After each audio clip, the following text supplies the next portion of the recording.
গ্রীষ্মের অবসন্ন দুপুর, ঘড়িতে তখন দুপুর 2:30 কি 3টে। চণ্ডীগড়ের সেক্টর 33B রাস্তাটা কিছুটা হলেও ফাঁকা। রাস্তার দুধারে ইতিউতি ছড়িয়ে রয়েছে মস্ত কয়েকটা হাইরাইজ। এসব হাইরাইজের উপর থেকে নিচের মানুষগুলোকে বড্ড ছোট্ট মনে হয়, ঠিক পিঁপড়ের মতো। অবসন্ন দুপুরের নিস্তব্ধতাকে খান খান করে দিয়ে মাঝে মাঝে শোনা যাচ্ছে গাড়ির হর্ন।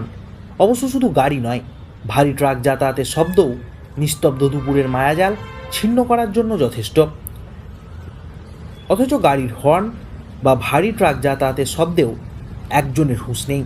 পিঠে ডেলিভারি ব্যাগ, মুখে বিড়ি, দৃষ্টি সামনের দিকে স্থির। ইনি অন্য কেউ নন, একজন ডেলিভারি বয়। তাই রাস্তার মাঝখানে তিনি নীরব, নিশ্চুপ হয়ে দাঁড়িয়ে রয়েছেন।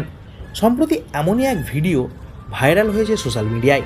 না, এই ভিডিওর সত্যতা যাচাই করা আমাদের পক্ষে সম্ভব হয়নি।